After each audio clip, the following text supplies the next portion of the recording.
Hi guys, welcome to Pointy Not Sharp. Today we're taking a look at the US M7 Bayonet designed for the M16 rifle. So there's a number of American manufacturers, and for the scope of this video we're only going to look at the US variations of the M7 Bayonet. They were made internationally by a number of different countries and different manufacturers. West Germany made a stack for European and Scandinavian countries. Indonesia have their own S1 Pindad, which is very similar but slightly different. But there's a number of other countries that made them as well, or their own variations, and they're all slightly different with different features and different materials.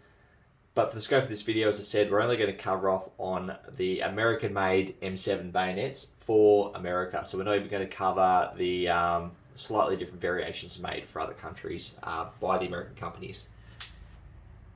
Now, my understanding is that there was about 8 manufacturers in the US that made these. I've got a list of them here. So we've got Bauer Ordnance Company, or BOC, which is the two I have here. We've got the Columbus Millpart and Manufacturing Company, the Cornetta Manufacturing Company, the Fraser Manufacturing Company, General Cutlery, Imperial Knife Company, Ontario Knife Company, and Colt.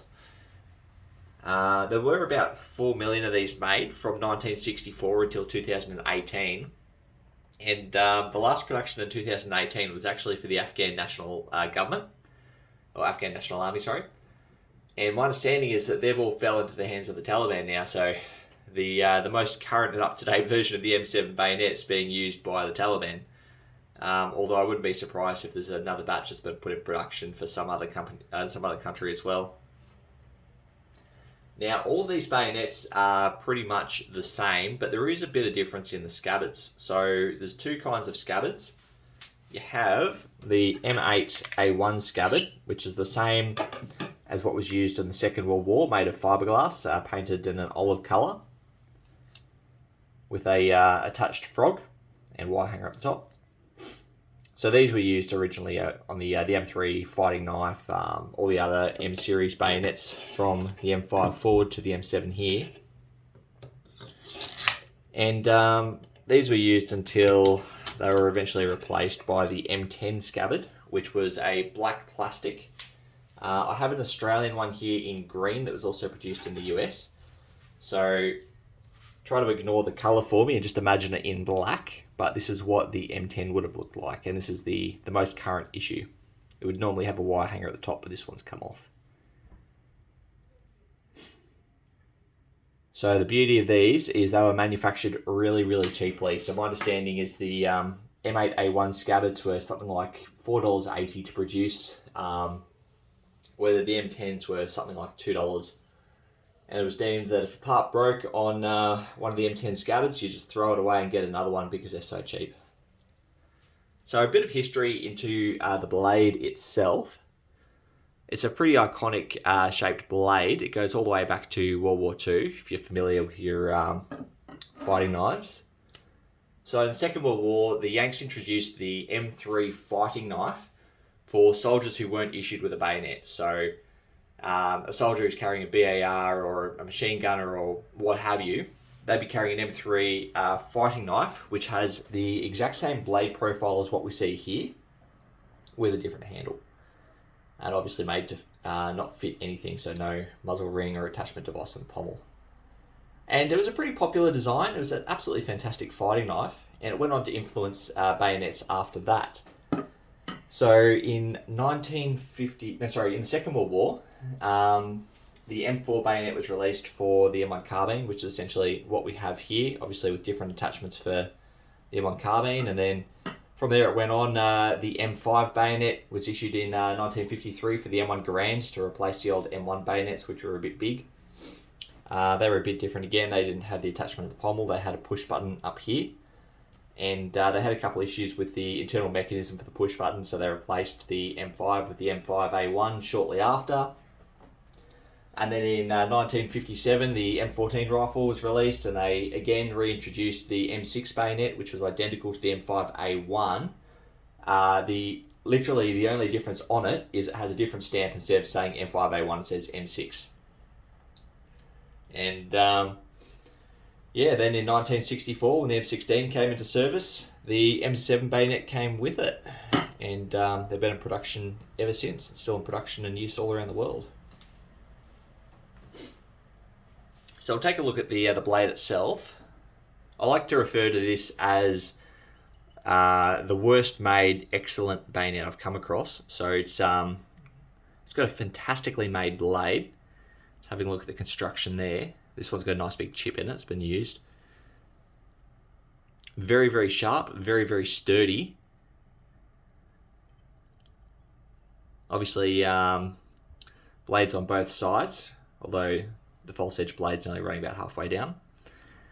Then we've got our crossguard, nice big muzzle ring. Our markings there, I'll get to those shortly. And this is where it starts to get poorly made. So you see we've got our plastic hand grip, and you notice that there's a gap at the crossguard and the pommel, and this is extremely common. It's not too often you find one that's fitted well. Then moving down to the pommel, it's got this interesting little mechanism here that everyone's probably pretty familiar with for fitting to the rifle. So the Mortise slots here, slides onto the rifle, these automatically click out, and then to remove it you have to manually click them and pull it off.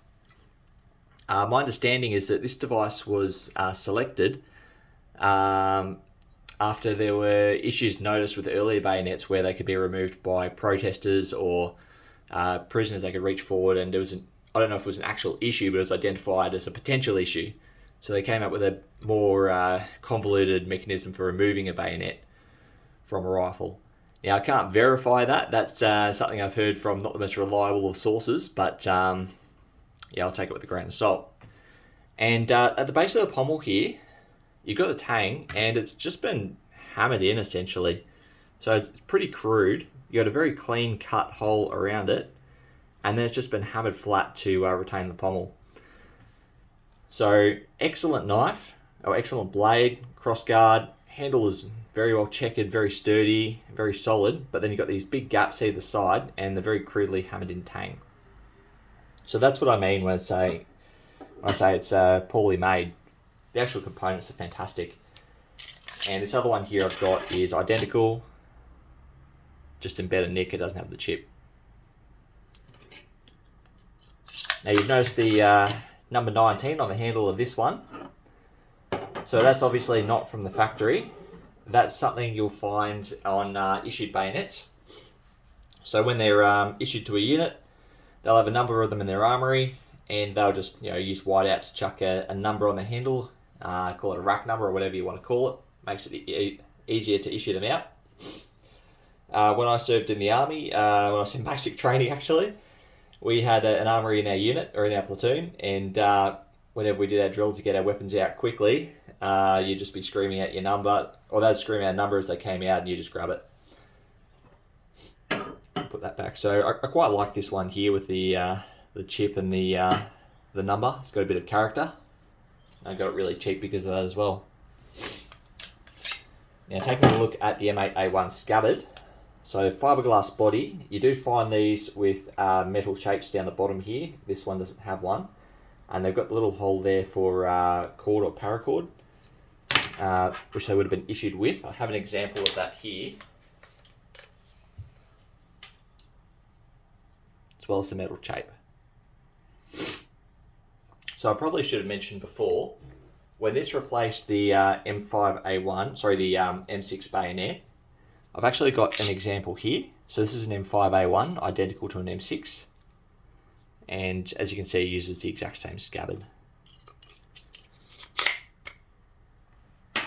And when they were eventually replaced out of service, well, I believe they're still used in service today in training or rear rest units or National Guard, or what have you, but frontline troops generally either get issued the M9 bayonet, or the Marines have their own OKC bayonet as well. Now back into the scabbard. Got a nice metallic cap at the top here. The frog is riveted on, so it's not coming off. Really sturdy canvas frog with our wire hanger for attaching the belt at the top. And the M10 scabbard, just the plastic construction, which is moulded. And then you got your spring on the inside for retaining it, and again just a nylon canvasy type of frog that would have had the wire hanger at the top. Now, in terms of markings, they pretty much all have, let's see if we can get this in the camera, just here. So you see at the top there, it says US M7, or you will if I can make that focus, which I might not be able to, because this is quite an awkward angle for my camera phone. There you go, US M7. And that's obviously the pattern type. Okay, you saw it briefly there. And on the underside there, I'm not sure that's going to focus for me. Underneath here we have BOC, and that's the manufacturer, so Bauer Ordnance Company.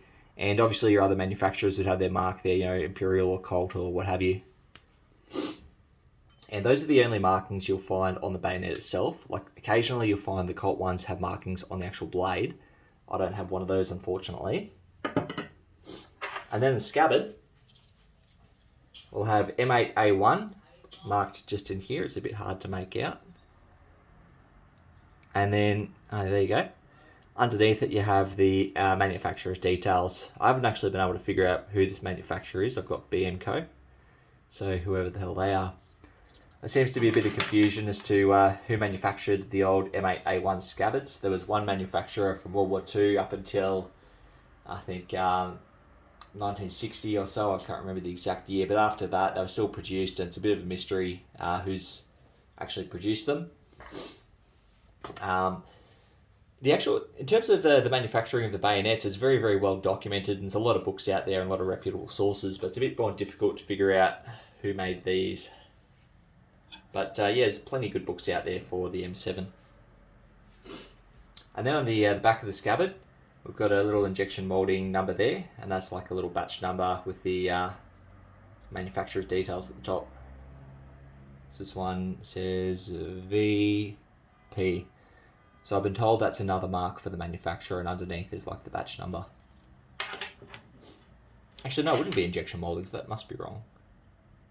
Okay, well, they've stamped that on with the paint, or however they've done that, because the actual scabbard's made of fiberglass, apparently. So, as I said, these were used from 1964, and they're still used now. Very, very robust little bayonet. Absolutely fantastic little fighting knife. Of all my bayonets, if I had to use any of them as a fighting knife in the field, I'd probably pick the M7. My initial assessment was I thought it was a pretty ugly bayonet. I didn't like it too much until I got my hands on my first one, and then I fell in love with it. Now, as I said, these are used all over the world by virtually everyone. Like, I jumped online, checked out how many countries are using the M16, and I counted 104 countries, and I also recognised there are a couple countries that I knew of personally that didn't even make the list. So more than 104 countries use the M16, and it's fair to say that most of them probably use the M7 bayonet along with it. And that's not even counting the countries that use the M7 bayonet with a rifle other than the M16, because there's a lot of different rifles out there that will take these.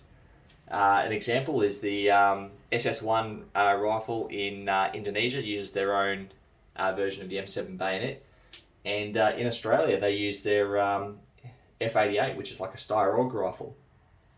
Well, that's what we use here. So in terms of the bayonet itself, it's got a fantastic feeling handle. It's a good size. I've got a very big hand, and it's very, very generous. It sits in the hand very well. The checkering's fantastic. Very, very sturdy. Not loose at all, despite the gaps. And it may look poorly constructed, but it's very, very solid. Yeah, I quite like it a lot. I want to get my hands on a couple of the other variations. Now, if I've missed anything or made any mistakes, guys, please comment below. Let me know. And if you know of any of the other countries that manufacture their own, please feel free to let me know, because I'd love to hear from you. I only know of the 2 or 3 off the top of my head. And it's not a terrible lot of information out there. Like, I'm using a couple of books and World of Bayonets and a couple of other resources. But yeah, if you know anything else, please feel free to comment below. I'd love to hear from you. Thanks for watching.